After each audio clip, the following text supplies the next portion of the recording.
Hello bachchon, so let's understand the question. In the question, a massless spring is given and attached with a mass 500 gram completely immersed in 1 kg of water. The spring is stretched by 2 centimeter and released so that it starts vibrating. So बच्चों इस तरीके से एक spring थी और इसमें एक मास को अटैच करा और पानी में डिप कर दिया इस तरीके से और रिलीज कर दिया। तो बोला कि स्ट्रेच 22 इसको स्ट्रेच करके रिलीज करा। तो स्ट्रेच करके रिलीज करेंगे मतलब इसमें ऑलरेडी हमने एक्सटेंशन प्रोड्यूस कर लिया है 2 सेंटीमीटर, तो इसमें एनर्जी स्टोर हो जाएगी जिसकी वजह से ये रिलीज करना चाहेगी उस एनर्जी को और वाइब्रेट करने लगेगी। What would be the order of magnitude of change in temperature of the water when the vibration stops completely. तो हमसे पूछा जब वाइब्रेशन पूरा का पूरा स्टॉप हो जाएंगी तो वाटर का टेम्परेचर कितने से चेंज हो जाएगा। Assuming that water container and spring receive negligible heat and specific heat of mass 400 joule per kg per kelvin and specific heat of water is given to us. So बच्चों basically क्या होता है इस type की problems में को जब हम सॉल्व करते हैं तो कंजर्वेशन ऑफ एनर्जी से सॉल्व करते हैं। तो जो भी स्प्रिंग के पास बच्चों एनर्जी होगी, जो भी स्प्रिंग के पास एनर्जी होगी स्टोर्ड, वही एनर्जी के कॉरस्पॉन्डिंग स्प्रिंग एंड वाटर का टेम्परेचर यहाँ पर चेंज होगा। तो हम मान लेते हैं स्प्रिंग के पास जो एनर्जी स्टोर्ड हो गई वो कितनी हो गई, स्टोर्ड हाफ के एक्स स्क्वायर। अगर उसमें एक्स एक्सटेंशन प्रोड्यूस करा तो हाफ के एक्स स्क्वायर उसमें पोटेंशियल एनर्जी स्टोर हो जाएगी और यही फाइनली कन्वर्ट हो जाएगी दोनों का टेम्परेचर बढ़ाने के लिए। यही एनर्जी हम यूज करने वाले हैं। तो हम मान लेते हैं m1 into S one into delta T plus m2 into S two into delta T. So now let's substitute the values. तो हाफ इंटू के हमको कितना दे रखा है 800 और x 2 सेंटीमीटर है तो इसको 2/100 का स्क्वायर ले लेते हैं m1। सो पहली बॉडी का मास हम सब्स्टिट्यूट कर सकते हैं बच्चों, कितना हम ले लेते हैं 500 और उसकी स्पेसिफिक हीट हमको कितनी दे रखी है 400।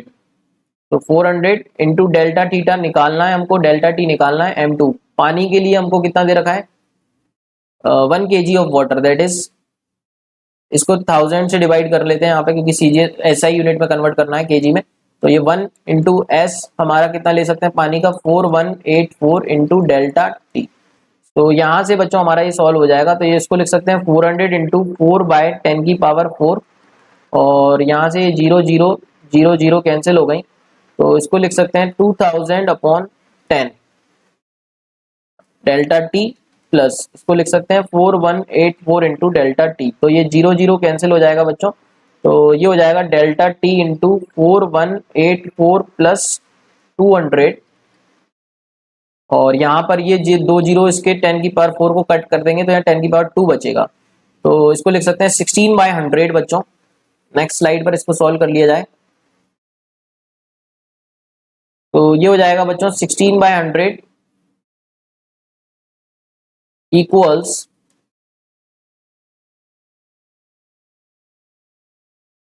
हाँ ये हो जाएगा बच्चों 16/100 इक्वल्स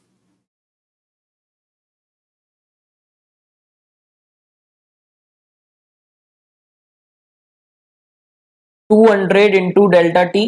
ये 200 और 4084 कितना हो जाएगा हमारा, तो इसको ऐड कर लेते हैं।